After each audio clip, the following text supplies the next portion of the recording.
Islamabad high court के chief justice Athar Minallah ने साबिक चीफ जस्टिस गिलगित बल्तिस्तान राना शमीम के बयान हल्फी और इल्जामात पर मबनी खबर के बाद लिए जाने वाले अज़खुद नोटिस केस की समाअत की। आज जब समाअत शुरू हुई तो जंग ग्रुप के editor in chief Mir Shakilur Rahman, editor investigation Ansar Abbasi, resident editor Amir Gauri पेश हुए, जबकि राना शमीम खुद अदालत में हाजिर नहीं हुए। उनके बेटे का कहना था कि उनके वालिद अपने भाई की वफात के बायस पेश नहीं हुए। अदालत ने मीर शकीलुर रहमान को खबर पढ़कर सुनाने की हिदायत की। उन्होंने कहा कि वो ऐनक नहीं लाए, जिस पर अदालत की हिदायत पर अंसार अब्बासी ने हेडलाइन और खबर पढ़कर सुनाई। चीफ जस्टिस ने पूछा कि क्या आपने खबर में लिखा कि ये हलफनामा लंदन में नोटराइज्ड है, इसके कानूनी नताइज होंगे? चीफ जस्टिस का कहना था कि ये मेरा एहतसाब हो रहा है। उन्होंने कहा कि जिस जज का नाम आपने खाली छोड़ दिया, इससे पूरी अदालत पर सवाल उठे। इस अदालत पर लोगों का एतमाद हटाने के लिए स्कैंडल बनना शुरू हो गए। सारे हकाइक जाने बगैर खबर दे दी गई। आपने रजिस्ट्रार इस्लामाबाद हाई कोर्ट से क्यों नहीं चेक किया? उन्होंने रिमार्क्स दिए कि मैं चीफ जस्टिस हूँ। अगर मेरे सामने कोई चीफ जस्टिस इस तरह की बात करे जिस तरह की मुबैना तौर पर जस्टिस साकिब निसार ने जस्टिस राना शमीम के सामने की, तो मैं फौरन तहरीरी तौर पर सुप्रीम जुडिशनल काउंसिल को इतला करूंगा। ये अजीब बात है कि अब केस की दोबारा समाअत शुरू हुई तो इस तरह का मशकूक हलफनामा सामने आ गया। उन्होंने कहा कि आप इंसाफ की फराहमी में रुकावट डाल रहे हैं, इस अदालत पर सवाल उठा रहे हैं। चीफ जस्टिस का कहना था कि ये मफरूजा है कि ये हलफनामा झूठा है। उन्होंने पूछा कि अटार्नी जनरल बताएं कि हलफनामा झूठा हो तो इसके क्या नताइज हैं। अटार्नी जनरल खालिद जावेद का कहना है कि राना शमीम के भाई 6 नवंबर को फोत हुए। उसके बाद वो लंदन गए और हलफनामा जमा करवाया और आज पेश नहीं हो रहे कि उनके भाई की डेथ हुई है, जिस पर उनके बेटे का कहना था कि राना शमीम बैरून मुल्क थे तो उनको मालूम हुआ कि उनके भाई की वफात हो गई है। चीफ जस्टिस ने कहा कि सबको चैलेंज है, अगर आप एक जरा सा भी सबूत ले आएं कि इस कोर्ट का कोई भी जज कहीं से हिदायत लेता है तो मैं जिम्मेदार होऊंगा।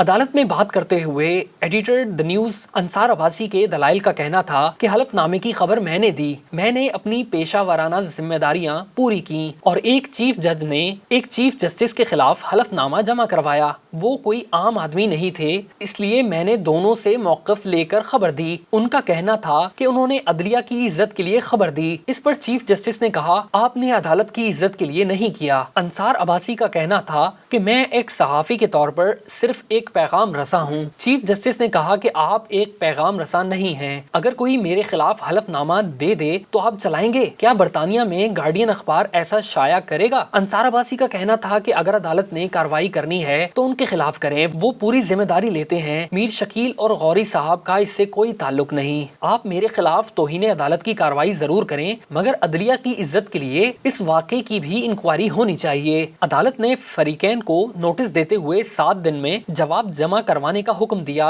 और समाअत 10 दिन के लिए मुलतवी कर दी। केस की अगली समाअत 26 नवंबर को होगी। चीफ जस्टिस ने नोटिस जारी करते हुए कहा कि मफरूजा ये है कि हलफनामा झूठा है, ये 3 साल बाद आया है और इसमें अदालत पर इल्जामात आयद किए गए हैं। वॉइस ऑफ नेशन की वीडियोस देखने के लिए हमारा चैनल सब्सक्राइब कीजिए और बेल के आइकॉन पर क्लिक कीजिए ताकि आप हमारी तमाम आने वाली वीडियो से बाखबर रह सकें।